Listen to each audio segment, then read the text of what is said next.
looking out on the monorail. I used to feel so uninspired, and when I knew I had to face another day, Lord, it made me feel so tired. Before the day I met you, life was so unkind. Well, you're the key to my peace of mind. 'Cause you make me feel, you make me feel, you make me feel like a natural woman.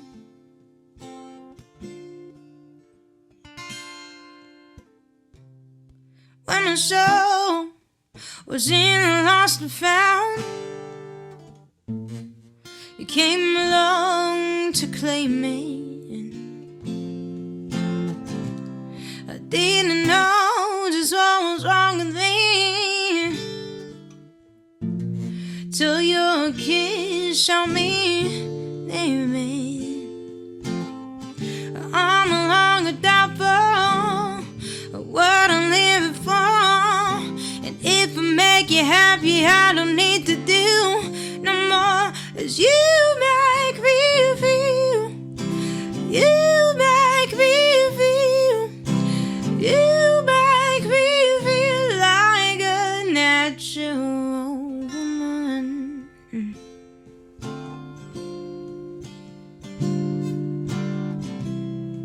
Oh, baby, what you done to me?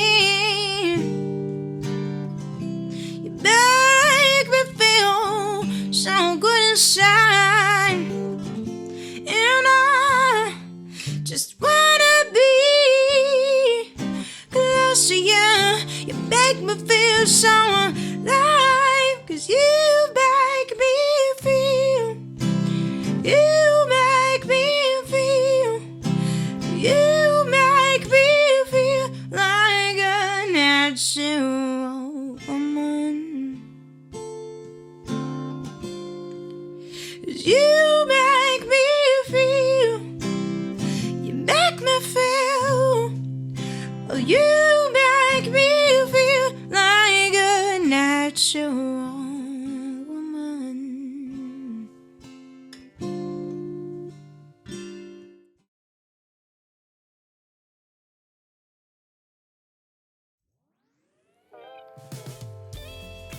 Welcome to episode 14 of Covers Off the Street Music Blog. Hope you guys are having a wonderful day. Thank you so much for tuning in. Okay, so part 4 behind the interlude album. Mentioned all this stuff about recording and funding and a lot about funding. Originally, I had set for the album to come out around April, which I know to some of you music nerds sounds fast, because if we're recording in January, February, mixed mastering March, April, that's short. So basically it was supposed to be that the album would be out by like May, and that we would do a little tour. I do a little bit of tour, an East Coast tour, April. So the funds still weren't there. March. I had never done my own tri-state tour before. I had, flown in to my hometown, New Jersey. I had done a show or a set, in New Jersey at a venue. I had done shows there. I had done open mics in Philly. I hadn't performed in New York, but you get the point. I'm planning the first tour I've ever planned before, and I'm doing literally all of this by myself. I booked the flight. Luckily, I had some flight credits, so I got a discount, which was helpful at the time for sure. I reached out to anybody who might be able to help me plan, since it was my first one, and just making a list of venues and reaching out to the venues, and then making posters to send out to the venues to promote, connecting any way that I could possibly.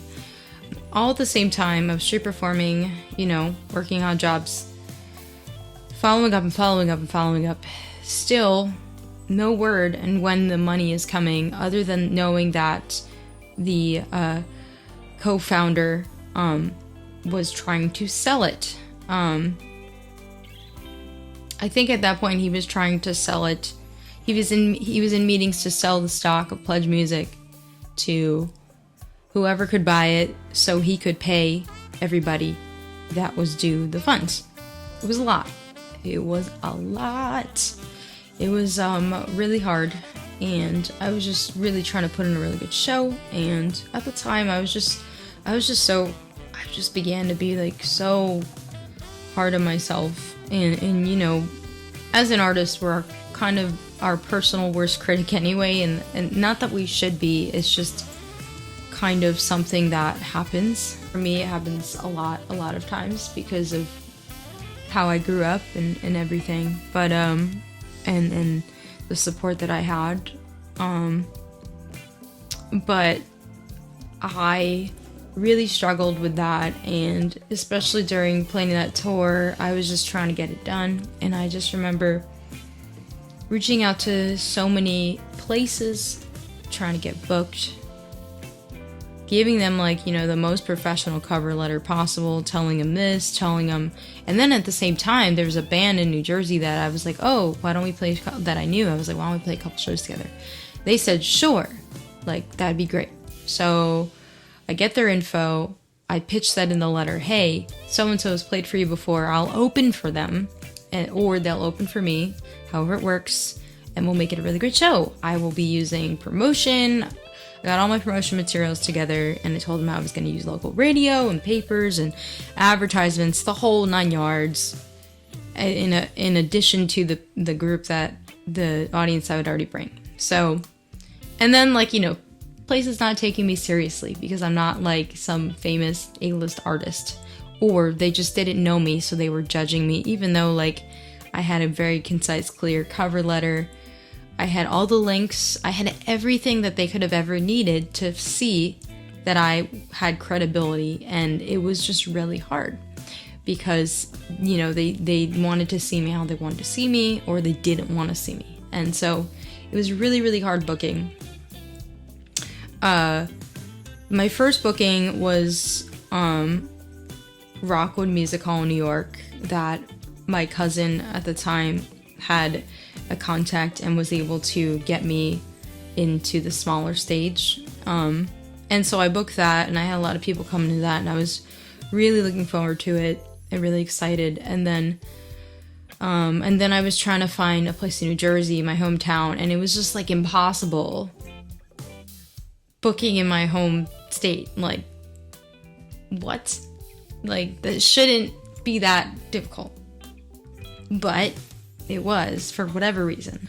Whatever it was, eventually I very last minute found a spot at a place that I performed at a lot. And you know, I really wanted to try out a new spot and try out a venue and everything and build new relationships. It didn't work out, but luckily, you know, I was given a spot. They had a last minute spot to open at that place, so that worked out. And then Philadelphia, I was put through a mutual contact to somebody who was putting together a showcase, and I said, hey, I'm coming in at this time.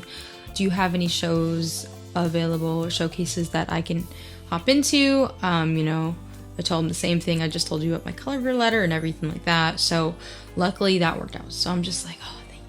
Like, I still, like, I have, and so by that point I was just under so much stress, and it was a big deal to me performing on the East Coast and performing for friends who hadn't seen me, friends and family and fans and people who hadn't seen me perform in a very long time.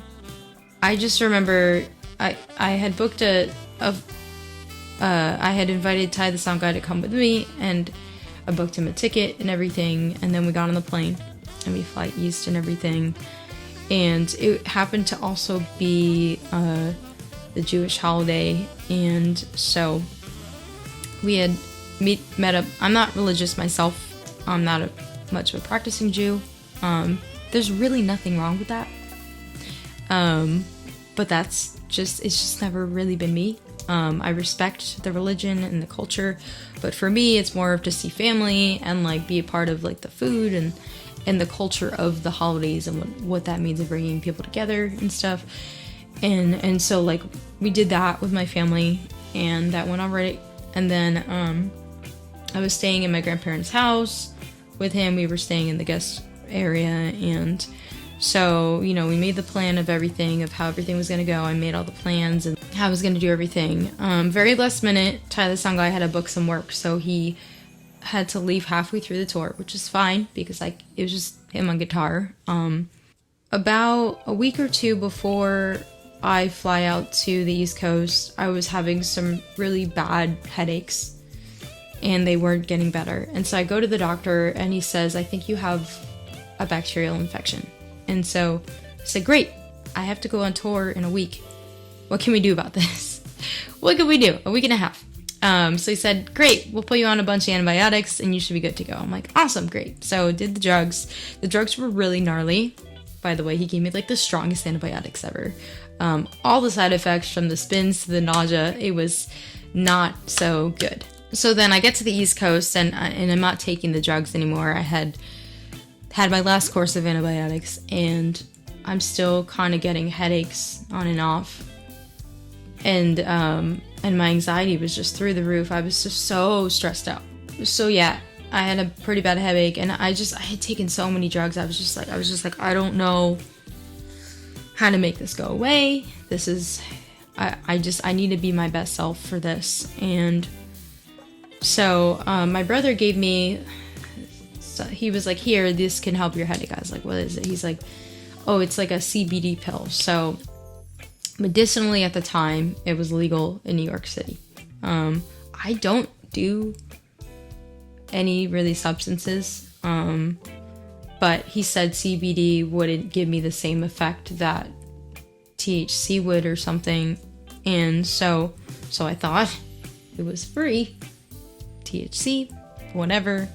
And they gave me a bunch of vitamins to take with it, and I just didn't have time to think about it. We had to go, we had to eat lunch, and then we had to go to the venue. And so I took that, and I was like, you know, feeling all right. And then we get to meet my cousin for happy hour right before heading to the venue, and I start feeling really weird.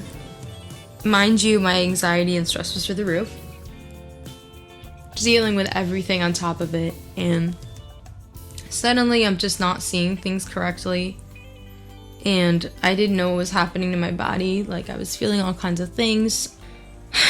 I was just, you know, feeling kind of loopy, kind of spinny.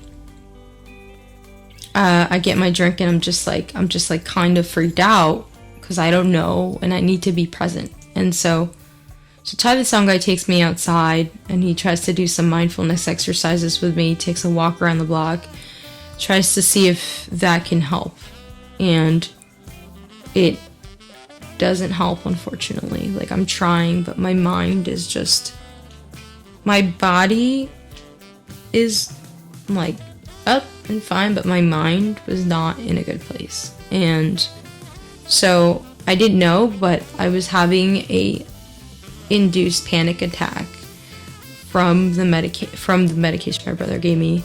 And so we go to my cousin's house, and we go, well, maybe we could wait it off and it'll come down. So we waited out for like, I don't know, it felt like forever. And I get there, and I'm just feeling so bad, and it was really scary. I just remember just not feeling like I was in my body. I don't know if that makes any sense, but it was like I could feel my body, but I wasn't in my body, so I couldn't feel it. I don't know if that makes any sense, but that's what it felt like during the panic attack, and it just lasted, I don't know, it was probably at least 2-3 hours, and I don't know if there was any THC in it, whatever, but I did not have a good reaction to it. And at one point, I just it was like I felt numb.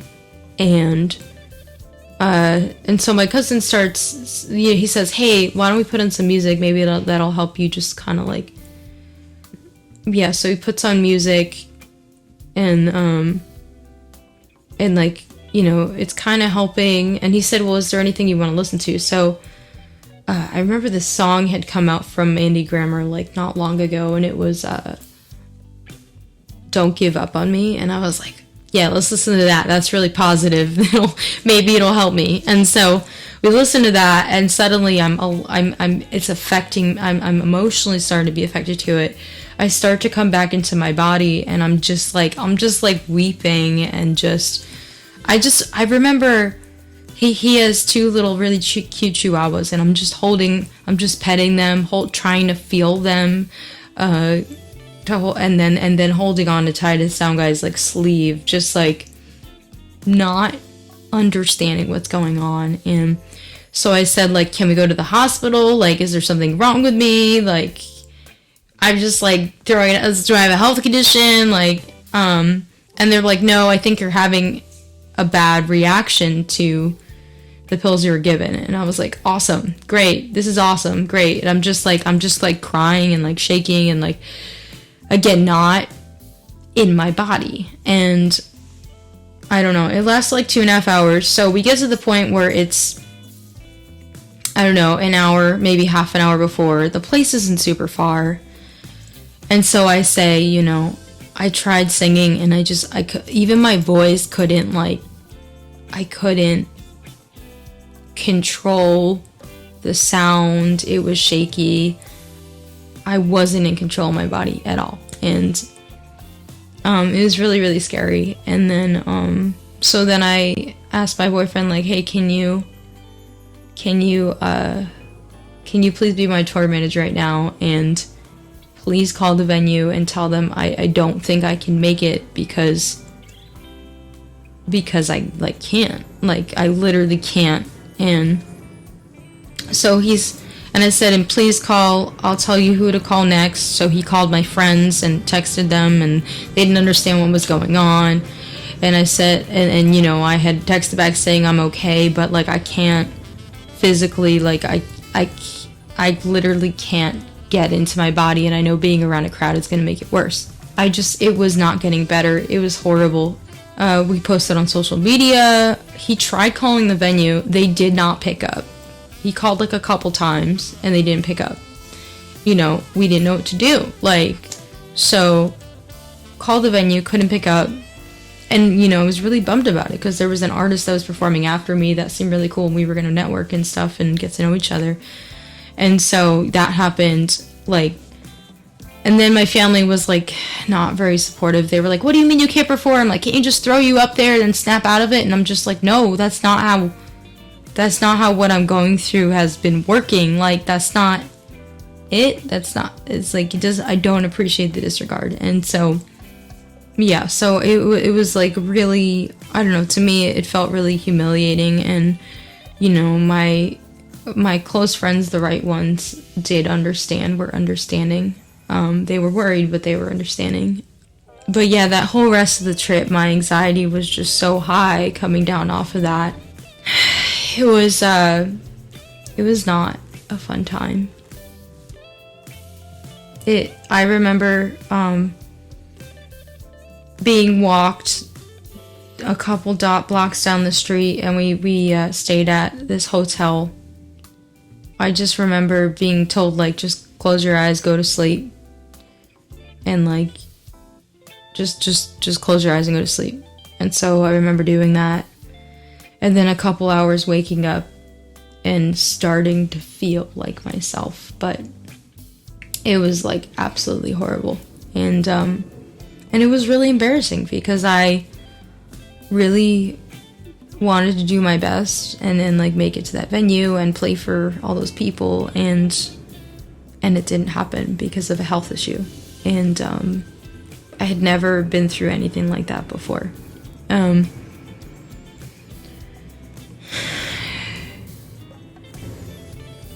Yeah, it was really, really hard. So then after that, you know, I had to deal with my family, and they are never easy to deal with. They're a circus, to put it lightly. So we had to deal with them, and they didn't understand how I had to stay at a hotel and away from people. They just didn't want to understand. It wasn't an appropriate reaction. It was really hard. And then after that, Ty, the sound guy, had to leave, and he felt really bad because, you know, he couldn't reschedule his flight and stuff. And I said, it's fine. Like, I should be able to take care of this. So we got my rental car for the rest of the trip. I dropped him at the airport and everything. And then I started to feel really nervous about even just driving a car. It was just the fear of it just happening again was just really debilitating. And yeah, so then for the rest of the week, I spent time at my friend Nicole's house, and she let me stay there. And luckily she has had a couple before, so she had talked me through, like, it's okay, like, that it's just part of it, like, and because I thought once it's over, it's over. I took a good month to recover from that. My body was just so overwhelmed. And I remember my mom inviting me out to breakfast, and even that just gave me so much anxiety. I remember she came towards, I remember meeting her in the car to go to dinner at one point, and her coming up to the car, and I couldn't handle her being close to the car. Just my anxiety was just through the roof. Just the presence of another human being and stuff next to me, and it was really, really, really hard. Then came the next part of the trip. I started to kind of calm down. My friend Nicole, there was an open mic in Philly that I was invited to play at, and so I invited her to come with me. It's like, you come with me, like, I just need to get my bearings back, and like performing in front of this would really benefit me. And so we went to Philly, went to this open mic night at a college, and they had me, I guess, like, headline and open, which was cool. And my aunt came, and my cousin came, which was really nice to see them. And so yeah, I played a set, and I was like, yes, okay, like, I'm finding my grounding. I'm okay. I can perform again. This isn't going to be forever a part of my life. But that was just a really bad day and a really bad moment. If I can get through that, I can get through anything else. Yeah, so finally I had got, like I said, with the New Jersey gig, I finally had booked that. I went there. So yeah, I had been staying at my friend's house, and which, you know, was working out pretty well. Saturday rolls around. I know I have to go back to my mom's, and then I have to drop the car off. We're meeting her, and then we went to Philly, and by the time I got to that gig, I was still feeling pretty shaken up, but I was able to manage it and feel all right about it. So that gig went well. I saw some friends. It was really good. It was really great to connect with the guy who put everything together. His name's Boy Wonder, by the way. Boy Wonder, one word. Feel free to look him up. He's really awesome. So yeah, that went really well. And then it was time to go back to LA. That was my first tour, and I hope it's never that bad again. Mentally, did it make me stronger? I don't know. And it was hard because people were expecting an album. I had people who had invested in that Pledge music, so I took it upon myself to just give them whatever merch I could in that moment while I was still putting this album together. And by that time, I had told people, you know, I'm putting off the release until further notice, but I will say that we're going to get it done by sometime in the summer. By that time, I would say funding-wise, I didn't know if I was going to get the funds back. Next episode, I will be going over a little bit more about that. I will say that some people started to pull their funding. They started getting, a couple of my fans really went out of their way and pulled their funds. They filed for fraudulent charges from the bank. They got their funding back and gave it to me, which was very, very sweet of them. They went very much over the top, but the rest of the funds, did I get them? I will go over the final verdict of that next vlog episode. So yeah, thank you so much for sticking through me with that.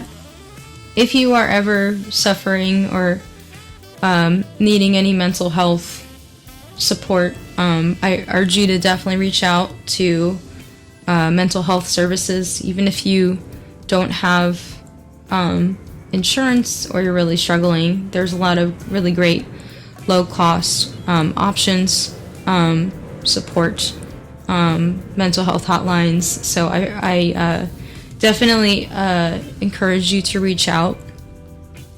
Another source, my Discord, if you go to the link in the info section of this, will also give you it's a great outlet if you want to hop onto our Discord.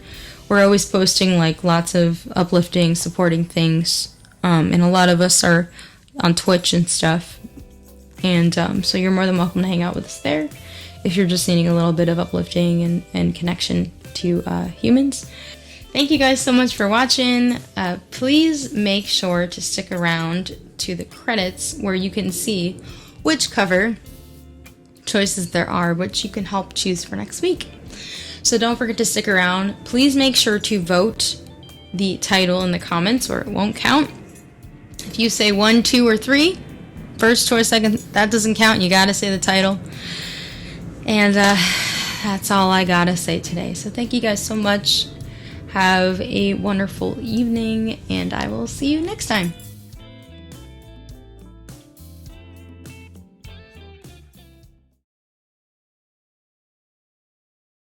Thanks for watching. Please consider supporting Sarah Lightman on Patreon.